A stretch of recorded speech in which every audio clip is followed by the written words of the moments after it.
چه محصولی از یه برند خفن خیلی هم کاربردی و باحال. اندروید باکس جدید شیائومی.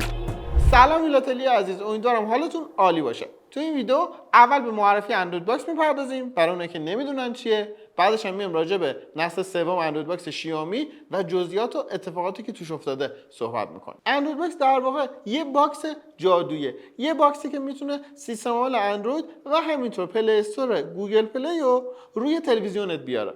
حالا اگه تلویزیون سیستم عامل نداره که خب احتمال زیاد بهش نیاز داری، این همه سرویس آنلاین برای دیدن فیلم و سریال و خیلی از اپلیکیشن هایی که روی تیوی نیازت ممکنه بشه حیفه که نداشته باشیشون و با اندروید باکس میتونی ازشون استفاده بکنی. اما اگه تلویزیونت سیستم عامل هم داره ممکنه کند باشه، اذیتت بکنه یا حافظه کمی برای نصب اپلیکیشن داشته باشه، پس بازم اندروید باکس ممکنه به کار بیاد. در واقع با اندروید باکس شما میتونید سیستم عامل اندروید رو تلویزیونتون داشته باشید، از رابط کاورش استفاده کنید، تو منوهاش بچرخید، از هر اپلیکیشنی که اندرویدیه و تو پلی استور وجود داره استفاده بکنید و در نهایت لذت ببرید. چند تا مدل اندروید باکس شیائومی رو تو چنل بررسی کردم و ویدیوهاش هست، میتونید ویدیوها رو ببینید.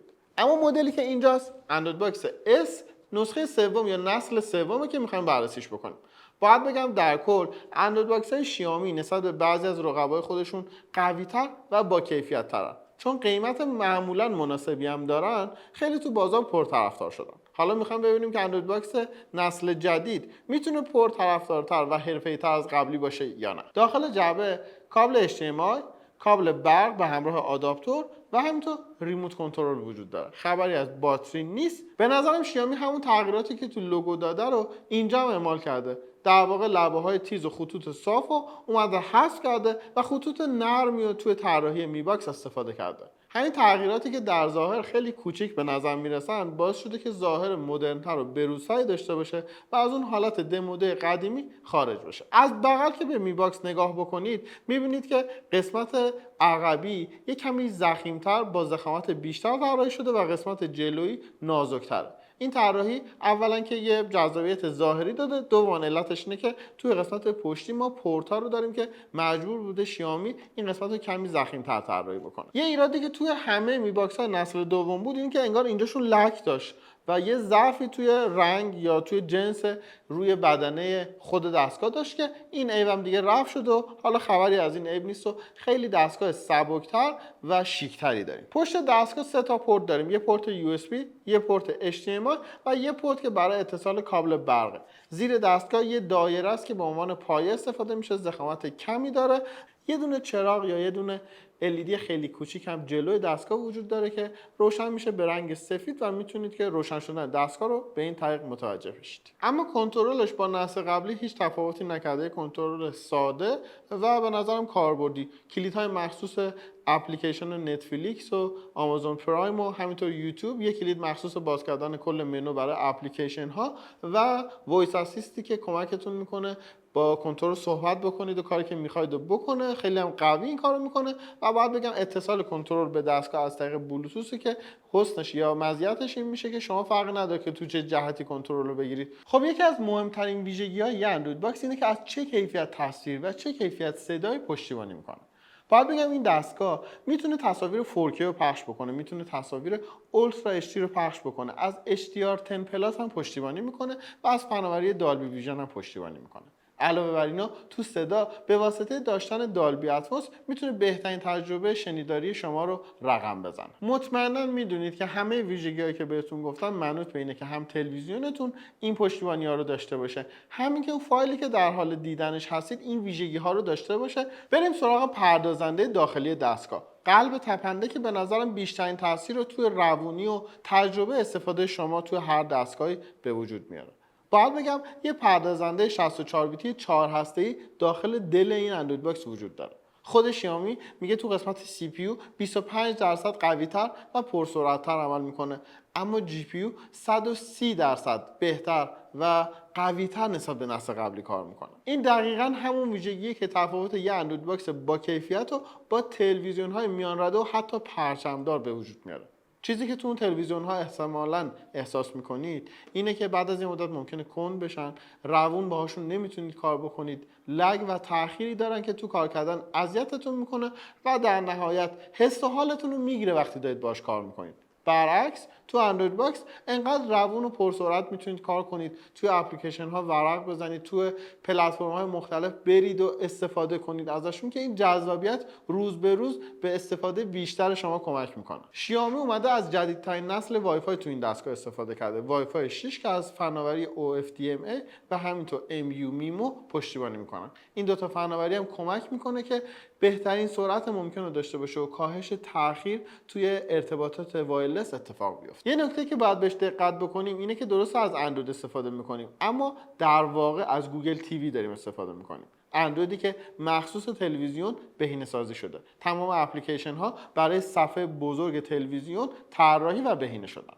ویژگی دیگه اینه که شما از گوگل کست هم میتونید استفاده کنید برای شیر کردن صفحه گوشیتون یا هر وسیله دیگه روی تلویزیون به واسطه اندروید باکس. برای راه اندازی اولیه یه دونه مشکل وجود داره، اونم ربطی به خود دستگاه نداره، ربط به شرایط ما داره. نیاز به فیلتر شکن دارید. نصب فیلتر شکن راههای مختلفی داره رو اندروید باکس. قبلا تو کانال توضیح دادم، چند تا ویدیو ساختم، میتونید از اونها استفاده بکنید و این کارو انجام. بعد از اینکه فیلتر شکن رو نصب کردید دیگه راه اندازی سخت نیست. خودش که اصلا میگه تو 3 گام میتونید به اینترنت وصل بشید و در نهایت وصل شید به اپلیکیشن ها و از اونها استفاده بکنید.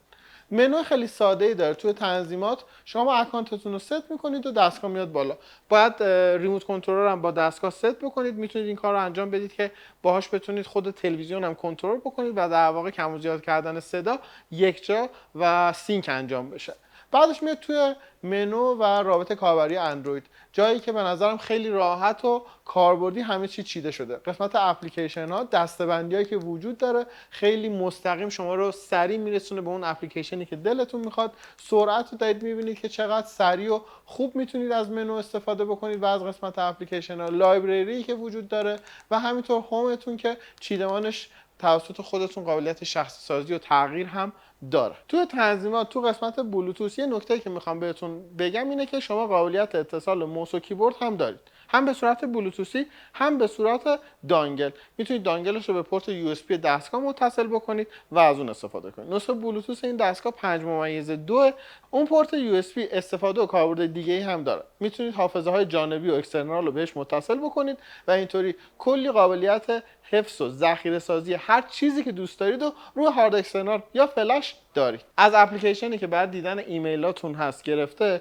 تا حتی گوگل میت و اپلیکیشنایی که برای ارتباط تصویری روی تلویزیون وجود داره. خیلی از اپلیکیشن‌های کاربردی مثل براوزرهای مختلف، فایل منیجرهای مختلف و همینطور اپلیکیشنایی که رو گوشیتون شاید نمونهشو داشته باشید و میتونید اینجا پیدا کنید. توی قسمت کامیونیکیشن بریم. اینجا میتونید همونطور که گفتم میل رو داشته باشید، میتونید یه سری از اپلیکیشن‌های دیگر رو داشته باشید که برای کنترل خانه هوشمند هستش و خیلی از کارهای دیگه. در واقع واقعا اندروید تونسته که اپلیکیشن‌های بهینه تیوی رو با تنوع زیاد تولید بکنه و اصلا این اپلیکیشن‌ها محدود به یه یوتیوب و نتفلیکس نیستن. به نظرم مشکلی که تو استفاده احتمالاً به هم می‌خورید اینه که تو سرویس هایی که خارجی هستن مثل نتفلیکس و یوتیوب از فیلتر شکن باید استفاده کنید. سرعت اینترنت میاد پایین و ممکنه که تأخیر داشته باشید یا کاهش یا افت کیفیت تصویر رو داشته باشید. ولی تو سرویس های ایرانی هیچ مشکلی ندارید، با یه اینترنت خوب میتونید خیلی جذاب ازشون استفاده کنید و در واقع روی صفحه بزرگ